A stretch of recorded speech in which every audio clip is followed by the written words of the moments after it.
They say the love of money is the root of all evil. I used to think that was just something people said to make poor people feel better about being poor. I used to believe that wanting more, striving for more, taking more was just ambition, just hustle, just the Lagos way. I was wrong. My name is Chidinma Nwosu, and 3 years ago, I was the most sought-after hairstylist in Lagos. I had celebrity clients, a thriving salon in Lekki, and more money than I'd ever dreamed of growing up in Ajegunle. I had everything. Today, I'm starting over in a small rented space in Surulere, with 3 clients and a reputation I'm still trying to rebuild. This is the story of how greed destroyed everything I worked for, and the expensive lesson I learned about the difference between ambition and greed. I discovered I had a gift for hair when I was 14. My mother would send me to help our neighbor, Mama Ngozi, who ran a small salon from her living room in Ajegunle. While other girls my age were more interested in boys and parties, I was fascinated by the transformation. How a woman could walk in looking tired and defeated, and walk out feeling beautiful and confident. Mama Ngozi saw my interest and started teaching me. By 16, I could braid faster than anyone in the neighborhood. By 18, I could do any style you requested: box braids, Ghana weaving, cornrows, twists, even the complicated styles that required hours of patience. But I wanted more than a small salon in Ajegunle. I wanted the big salons in Lekki and Victoria Island. I wanted celebrity clients. I wanted my name to mean something in Lagos beauty circles. So I worked. God, I worked. I took on extra clients, saved every naira I could, watched YouTube tutorials until 3 a.m. learning new techniques. I practiced on mannequin heads until my fingers cramped. I studied the successful salons, what they charged, how they marketed, what made them special. By 23, I'd saved enough to rent a small space in Akeja. It wasn't much, just 2 chairs and a mirror, but it was mine. I called it Didi's Hair Studio. I printed flyers, posted on Instagram constantly, offered discounts to first-time clients. It was hard at first, really hard. Some days I'd sit in that empty salon from 9 a.m. to 7 p.m. without a single customer. I'd eat 1 meal a day to save money. I'd walk instead of taking transport. I'd lie awake at night wondering if I'd made a terrible mistake leaving Mama Ngozi's steady employment for this risky dream. But slowly, it started working. 1 client became 2. 2 became 5. 5 became 10. My Instagram followers grew. People started tagging me in their posts, recommending me to friends. By the end of my first year, I was breaking even. By the end of my second year, I was making profit. My reputation was built on 3 things: quality work, reasonable prices, and treating every client like she mattered, whether she was spending 5,000 naira or 50,000. You're different from other stylists, my clients would tell me. You actually care. You're not just rushing to finish and move to the next person. And I did care. I genuinely loved making women feel beautiful. I loved the conversations we'd have while I braided their hair, about their lives, their dreams, their struggles. My salon became more than just a place to get your hair done. It became a community.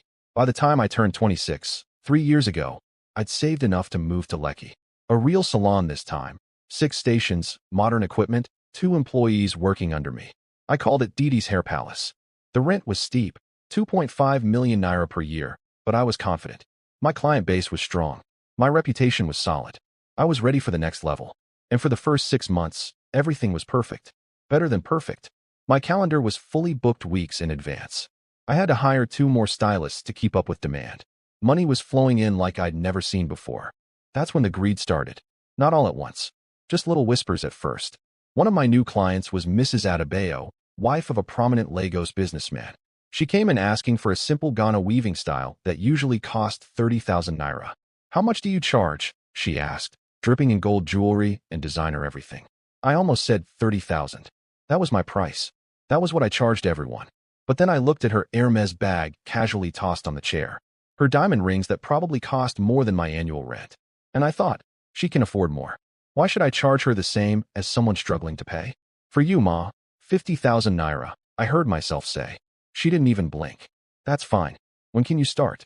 50,000 naira for a style that cost me the same effort as the 30,000 naira one. 20,000 naira extra profit, just like that.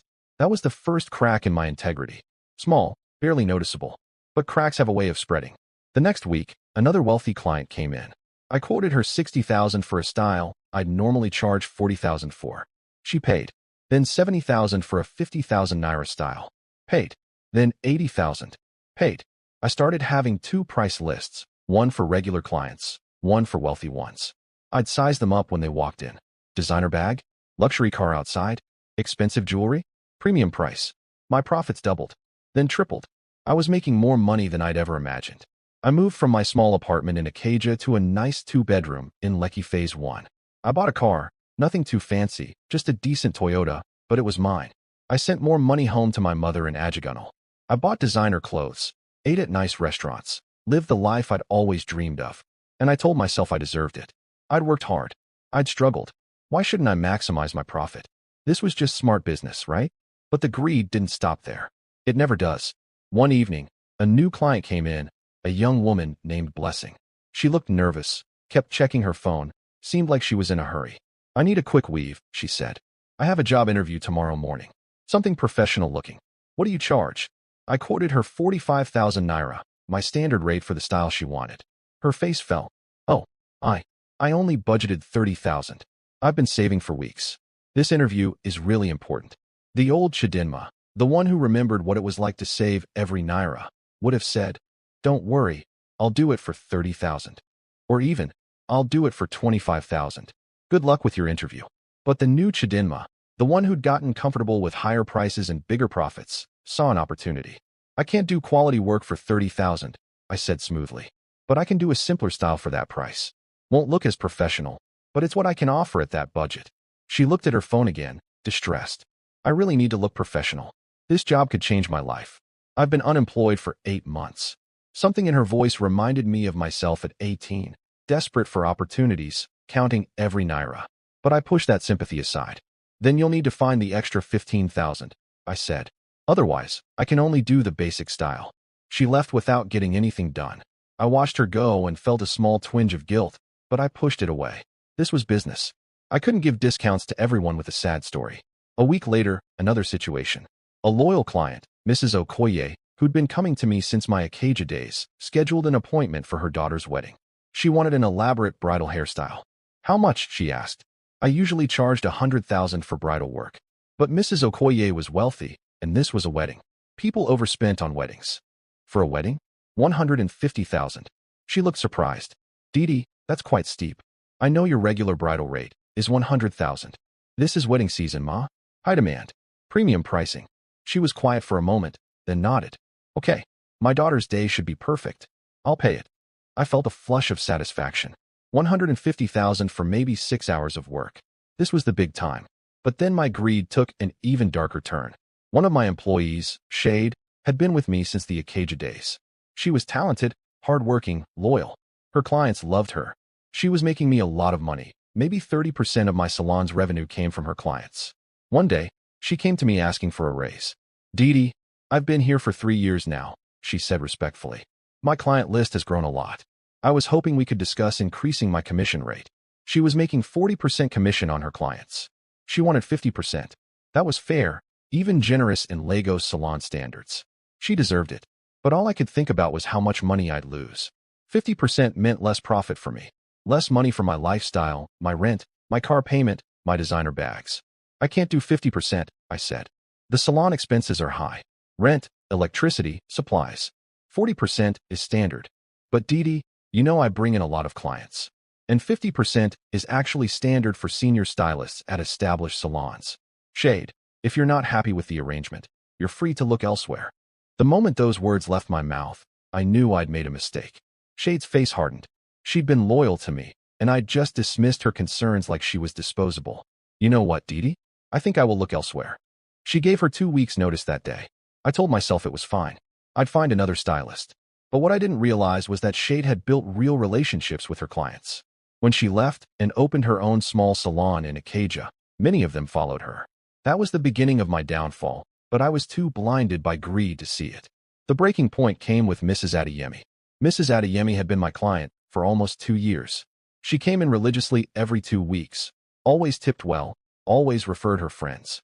She was the kind of client every stylist dreams of, loyal, pleasant, and wealthy. One Saturday, she came in for her regular appointment. Everything seemed normal. I was doing her usual style, we were chatting, and then her phone rang. She answered it, and her face went pale. I have to go, she said urgently.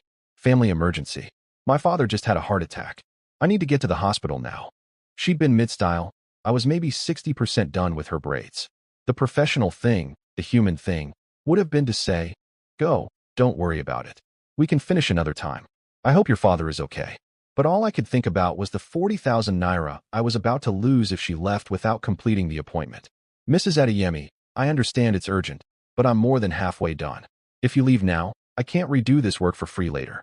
You'll have to pay for today's session and pay again when you come back to finish." She stared at me like I'd grown a second head. "Chidinma, my father might be dying. I need to go to the hospital right now." "I understand, Ma. But business is business. If you leave, you'll need to pay for the work I've already done today." She reached into her purse, threw 60,000 naira on the counter, more than what the complete style would have cost, and looked at me with such disappointment. "I've defended you to people who said you were becoming greedy," she said quietly. "I told them you were still the same humble, caring Chidinma I met 2 years ago. I was wrong. You've changed, and not for the better." She walked out with her hair half done, not caring how she looked, just desperate to get to her dying father. I picked up the 60,000 naira and felt sick. That night, she posted about the experience on Instagram. She didn't name me directly, but she described the situation, how a stylist she'd been loyal to for years had tried to charge her for an incomplete service when she had a family emergency. The post went viral. People in the comments started guessing it was me. Some of my other clients confirmed it. Screenshots of my different prices for different clients started circulating. Someone had done research, talked to my clients, compared notes. "She charges based on how rich you look, not the actual service. I paid 70K for a style my friend got for 40K. She let me leave with half-done hair during a family emergency and demanded payment. She treats her employees terribly. No wonder they keep leaving." The cancel culture was swift and brutal. Within 48 hours, my Instagram comments were filled with outrage. Clients started canceling appointments. My fully booked calendar suddenly had gaps. Then more gaps. Then mostly gaps. A week later, I had more cancellations than bookings. 2 weeks later, my remaining employees gave notice. They'd seen the posts, heard the stories, and didn't want to be associated with my salon anymore. A month later, I was working alone in a 6-station salon built for a busy team, with maybe 3 clients a week instead of 30. The rent was still due. The electricity bills still came. But the income had dried up. I tried damage control. I posted an apology on Instagram, explaining that I'd made mistakes, that I was sorry, that I'd learned my lesson. But the internet doesn't forgive easily. And my former clients, the ones I'd overcharged or dismissed or treated as just walking ATMs, weren't interested in forgiveness. Mrs. Adeyemi's father survived the heart attack, thankfully. But she never came back to my salon. None of my old loyal clients did. Within 3 months, I couldn't afford the Lekki rent anymore. I had to close Didi's hair palace. I moved back to a small apartment, sold my car to pay off debts, and tried to figure out what to do next. The money I'd made during my greedy period? Gone. I'd spent it as fast as I'd made it. On rent I couldn't sustain, a lifestyle I couldn't maintain, things I didn't need to impress people I didn't like. I was 29 years old, and I'd lost everything I'd built. For months, I was depressed, ashamed, angry at myself. I'd had everything. A successful business, loyal clients, a good reputation, and I destroyed it all because I couldn't control my greed. I thought about quitting the hair business entirely, maybe getting a regular job somewhere, hiding from the shame. But then I remembered why I'd started in the first place. I remembered 14-year-old me in Mama Ngozi's living room, discovering the joy of making women feel beautiful. I remembered the community I'd built in my Ajegunle salon before greed poisoned everything. I remembered who I used to be before I started measuring people by their bank accounts. I decided to try again, but this time, differently. 6 months ago, I rented a small space in Surulere. Just 2 chairs, like when I started. I called it Didi's Studio, not Palace this time. Palace implied grandeur I hadn't earned back yet. I posted on Instagram, not on my old account with 40,000 followers and comments full of anger, but on a new one. I was honest. I explained what I'd done wrong. I apologized without making excuses. I explained that I was starting over, trying to do things right this time. I set one price list. The same price for everyone, regardless of their handbag or jewelry or car. I treated every client with respect and care. I paid fair commission rates. When someone had an emergency, I let them leave and told them to come back when they were ready. No charge for the incomplete work. I became the stylist I used to be. The one who cared more about the transformation than the transaction. It's been slow. Really slow. I have maybe 15 regular clients now instead of the hundreds I used to have. I'm making enough to pay rent and eat and save a little, but I'm not living in Lekki anymore. I'm not driving a car. I'm not wearing designer clothes. And you know what? I'm happier now than I was at the height of my success. Because the money I'm making now, I'm earning honestly.